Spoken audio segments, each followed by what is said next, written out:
Okay, section 5, air brakes, an important section. This section covers the parts of an air brake system, dual air brake, inspecting air brake systems, using air brakes. This is required for, I think, a Class A, but maybe not a Class B. You should check into that. This section tells you about air brakes. If you want to drive a commercial motor vehicle with air brakes, you need to read this section. If you want to pull a trailer with air brakes, you also need to read section 6, combination vehicles. Air brakes use compressed air to make the brakes work. Air brakes are a good and safe way of stopping large and heavy vehicles, but the brakes must be well maintained and used properly. Air brakes are really 3 different braking systems: service brake, parking brake, and emergency brake. The service brake system applies and releases the brakes when you use the brake pedal during normal driving. The parking brake system applies and releases the parking brakes when you use the parking brake control. The emergency brake system uses parts of the service and parking brake systems to stop the vehicle in a brake system failure. The parts of these systems are discussed in greater detail below. The parts of an air brake system. There are many parts to an air brake system. You should know about the parts discussed here. Air compressor. The air compressor pumps air into the air storage tanks, reservoirs. The air compressor is connected to the engine through gears or a V-belt. The compressor may be air-cooled or may be cooled by the engine cooling system. It may have its own supply or be lubricated by engine oil. If the compressor has its own oil supply, check the oil level before driving.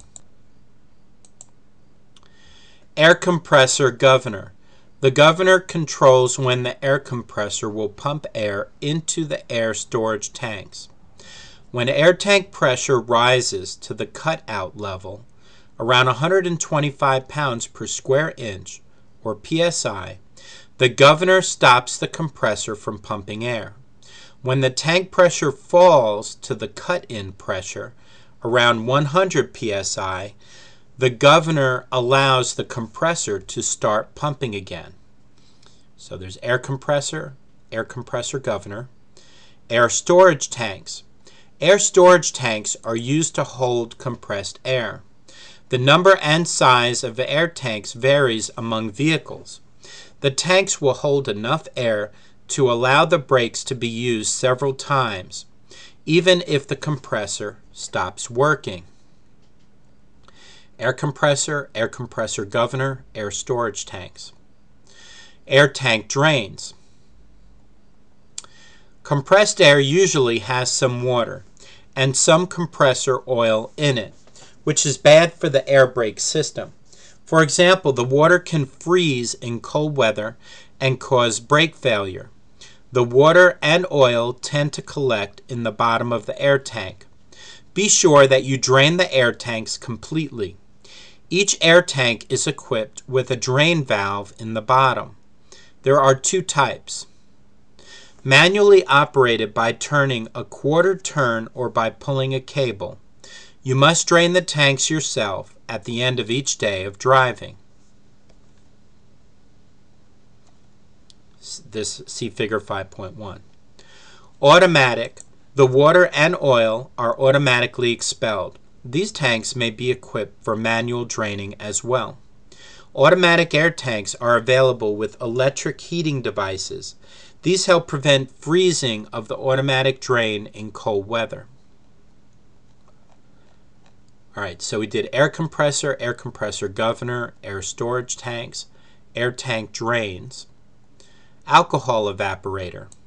Some air brake systems have an alcohol evaporator to put alcohol into the air system. This helps to reduce the risk of ice in air brake valves and other parts during cold weather.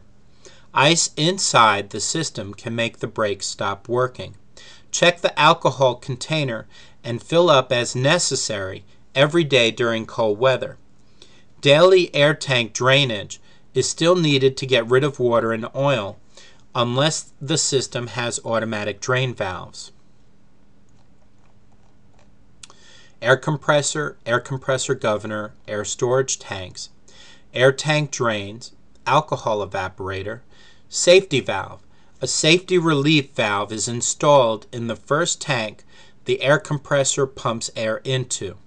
The safety valve protects the tank and the rest of the system from too much pressure. The valve is usually set to open at 150 psi. If the safety valve releases air, something is wrong. Have the fault fixed by a mechanic.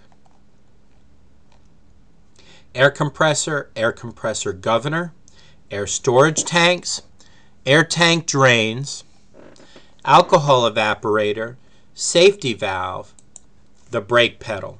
You put on the brakes by pushing down the brake pedal. It is also called the foot valve or treadle valve. Pushing the pedal down harder applies more air pressure. Letting up on the brake pedal reduces the air pressure and releases the brakes. Releasing the brakes lets some compressed air go out of the system, so the air pressure in the tanks is reduced. It must be made up by the air compressor. Pressing and releasing the pedal unnecessarily can let air out faster than the compressor can replace it. If the pressure gets too low, the brakes won't work. When you push the brake pedal down, two forces push back against your foot. One force comes from a spring. The second force comes from the air pressure going to the brakes. This lets you feel how much air pressure is being applied to the brakes. Foundation brakes. Foundation brakes are used at each wheel. The most common type is the S-cam drum brake. The parts of the brake are discussed below. Brake drums, shoes, and linings. Brake drums are located on each end of the vehicle's axles. The wheels are bolted to the drums. The braking mechanism is inside the drum. To stop, the brake shoes and linings are pushed against the inside of the drum. This causes friction, which slows the vehicle and creates heat. The heat a drum can take without damage depends on how hard and how long the brakes are used. Too much heat can make the brakes stop working. S-cam brakes. When you push the brake pedal, air is let into each brake chamber. Air pressure pushes the rod out, moving the slack adjuster, thus twisting the brake camshaft. This turns the S-cam, so called because it is shaped like the letter S. The S-cam forces the brake shoes away from one another and presses them against the inside of the brake drum. When you release the brake pedal, the S-cam rotates back and a spring pulls the brake shoes away from the drum, letting the wheels freely roll again. Figure 5.2. So brake shoe lining, brake, cam roller, brake cam. There's the S, it looks like. Adjusting nut, slack adjuster, brake chamber, brake drum, axle, return spring. Wedge brakes. In this type of brake, the brake chamber push rod pushes a wedge directly between the ends of the two brake shoes. This shoves them apart and against the inside of the brake drum. Wedge brakes may have a single brake chamber or two brake chambers, pushing wedges in at both ends of the brake shoes. Wedge-type brakes may be self-adjusting or may require manual adjustment. Disc brakes. In air-operated disc brakes, air pressure acts on a brake chamber and slack adjuster like S-cam brakes, but instead of the S-cam, a power screw is used. The pressure of the brake chamber on the slack adjuster turns the power screw. The power screw clamps the disc or rotor between the brake lining pads of a caliper, similar to a large C-clamp. Wedge brakes and disc brakes are less common than S-cam brakes. Supply pressure gauges. All right, again, supply pressure gauges. All vehicles with air brakes have a pressure gauge connected to the air tank. If the vehicle has a dual air brake system, there will be a gauge for each half of the system, or a single gauge with 2 needles. Dual systems will be discussed later. These gauges tell you how much pressure is in the air tanks. Application pressure gauge. This gauge shows how much air pressure you are applying to the brakes. This gauge is not on all vehicles. Increasing application pressure to hold the same speed means the brakes are fading. You should slow down and use a lower gear. The need for increased pressure can also be caused by brakes out of adjustment, air leaks, or mechanical problems. Low air pressure warning. A low air pressure warning signal is required on vehicles with air brakes. A warning signal you can see must come on before the air pressure in the tanks falls below 60 psi, or 1/2 the compressor governor cutout pressure on older vehicles.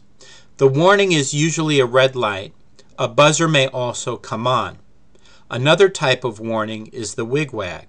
This device drops a mechanical arm into your view when the pressure in the system drops below 60 psi. An automatic wigwag will rise out of your view when the pressure in the system goes above 60 psi. The manual reset type must be placed in the out-of-view position manually. It will not stay in place until the pressure in the system is above 60 psi. On large buses, it is common for the low-pressure warning devices to signal at 80 to 85 psi. Stoplight switch. Drivers behind you must be warned when you put your brakes on. The air brake system does this with an electric switch that works by air pressure. The switch turns on the brake lights when you put on the air brakes. Front brake limiting valve. Some older vehicles, made before 1975, have a front brake limiting valve and a control in the cab. The control is usually marked normal and slippery. When you put the control in the slippery position, the limiting valve cuts the normal air pressure in the front brakes by half. Limiting valves were used to reduce the chance of the front wheels skidding on slippery surfaces. However, they actually reduce the stopping power of the vehicle. Front wheel braking is good under all conditions. Tests have shown front wheel skids from braking are not likely even on ice. Make sure the control is in the normal position to have normal stopping power. Many vehicles have automatic front wheel limiting valves. They reduce the air to the front brakes except when the brakes are put on very hard, 60 psi or more application pressure. These valves cannot be controlled by the driver. Spring brakes. All trucks, truck tractors, and buses must be equipped with emergency brakes and parking brakes. They must be held on by mechanical force because air pressure can eventually leak away. Spring brakes are usually used to meet these needs. When driving, powerful springs are held back by air pressure. If the air pressure is removed, the springs put on the brakes. A parking brake control in the cab allows the driver to let the air out of the spring brakes. This lets the springs put the brakes on. A leak in the air brake system, which causes all the air to be lost, will also cause the springs to put on the brakes.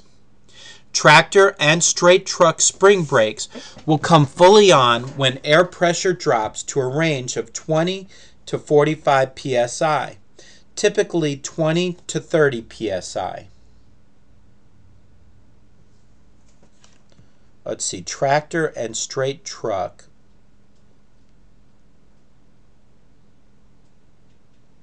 Okay, I'm not sure about the parentheses. I think that might be straight truck. If you know what this is, maybe comment under the video, or maybe I'll figure it out later.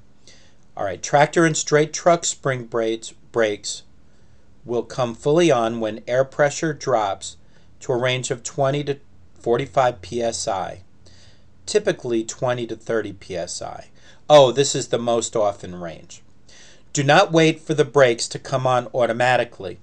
When the low air pressure warning light and buzzer first come on, bring the vehicle to a safe stop right away, while you can still control the brakes. The braking power of spring brakes depends on the brakes being in adjustment. If the brakes are not adjusted properly, neither the regular brakes nor the emergency parking brakes will work right. Parking brake controls. In newer vehicles with air brakes, you put on the parking brakes using a diamond-shaped yellow push-pull control knob. You pull the knob out to put the parking brakes, spring brakes, on, and push it in to release them. On older vehicles, the parking brakes may be controlled by a lever. Use the parking brakes whenever you park. Caution: never push the brake pedal down when the spring brakes are on. If you do, the brakes could be damaged by the combined forces of the springs and the air pressure. Many brake systems are designed so this will not happen, but not all systems are set up that way, and those that are may not always work. It is much better to develop the habit of not pushing the brake pedal down when the spring brakes are on. Parking brake controls. All right, modulating control valves. In some vehicles, a control handle on the dashboard may be used to apply the spring brakes gradually. This is called a modulating valve. It is spring-loaded, so you have a feel for the braking action.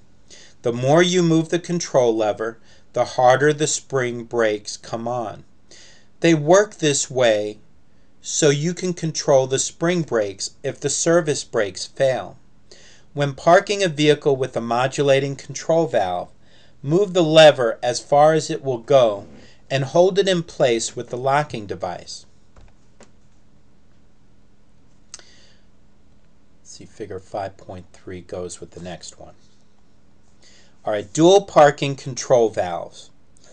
When main air pressure is lost, the spring brakes come on.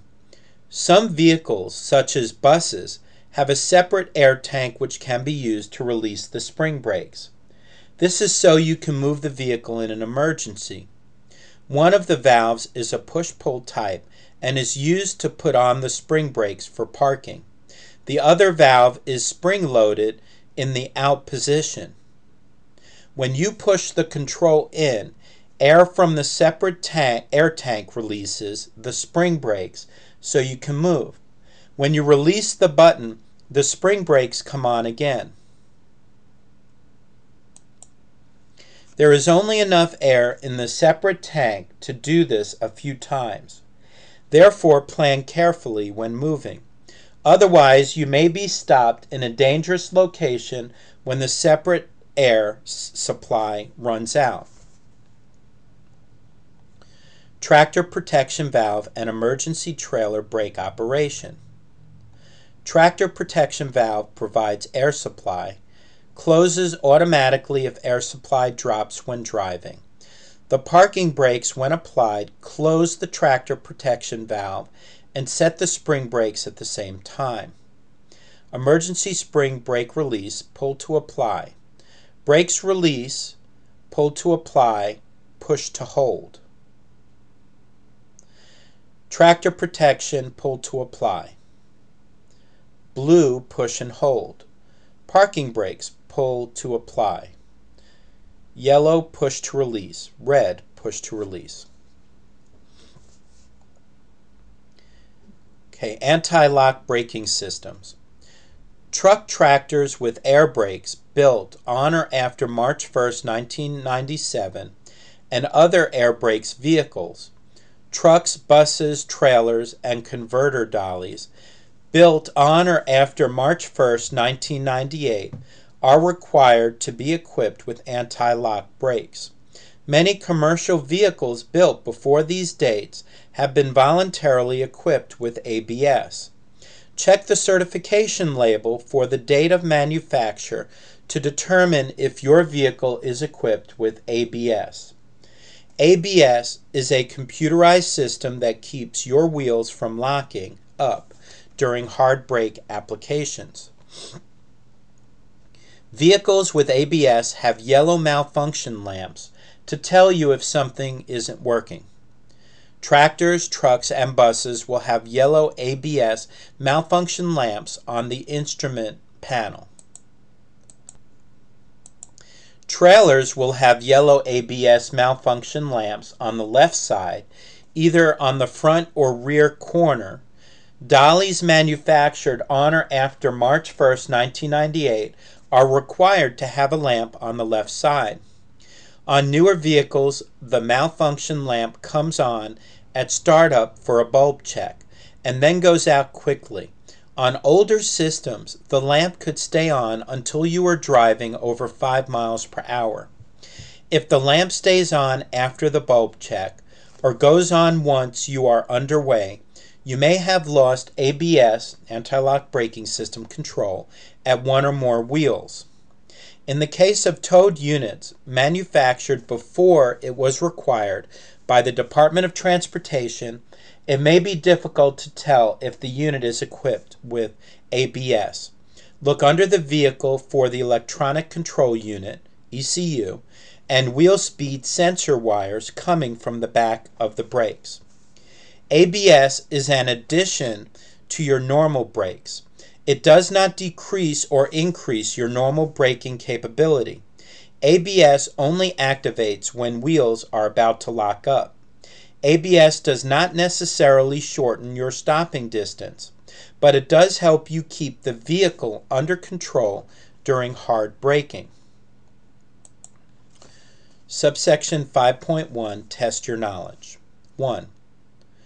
Why must air tanks be drained? Why must air tanks be drained? 2. What is a supply pressure gauge used for? 3. All vehicles with air brakes must have a low air pressure warning signal, true or false? 4. What are spring brakes? 5.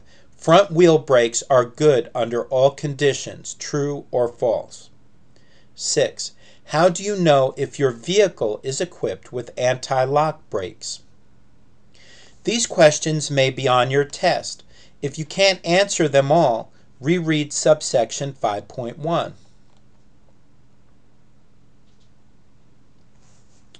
5.2, dual air brake. Most heavy-duty vehicles use dual air brake systems for safety. A dual air brake system has two separate air brake systems, which use a single set of brake controls. Each system has its own air tanks, hoses, lines, etc. One system typically operates the regular brakes on the rear axle or axles. The other system operates the regular brakes on the front axle, and possibly one rear axle. Both systems supply air to the trailer. If there is one, the first system is called the primary system. The other is called the secondary system. This is the figure. Air brake system components and location, single circuit system. Let's see, hand valve, pressure gauge, highway valve, front brakes, compressor, one-way check valve, low pressure warning buzzer and switch, main reservoir, safety valve, tractor parking brake valve, blue, emergency valve, parking maxi brake, spring brake, tractor protection valve, emergency glad hand, service, parking brake and emergency brake valve yellow, trailer brake chambers, trailer reservoir, emergency relay valve. I think there's an animation on YouTube for this kind of thing.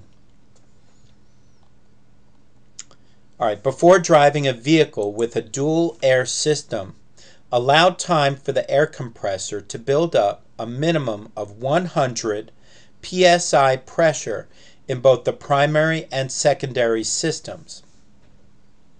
Watch the primary and secondary air pressure gauges or needles if the system has two needles in one gauge. Pay attention to the low air pressure warning light and buzzer.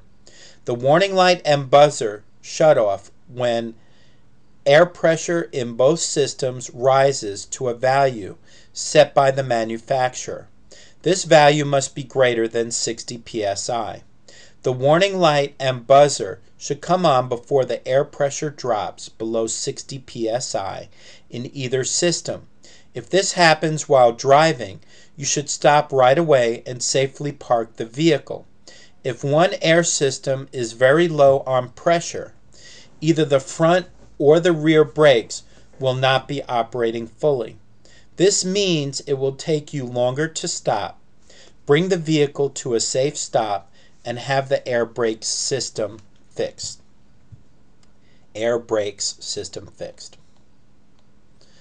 Okay, inspecting air brake systems, and I'll do this in the next video because this is pretty important also, and you should probably be able to study it separately. Thank you for listening.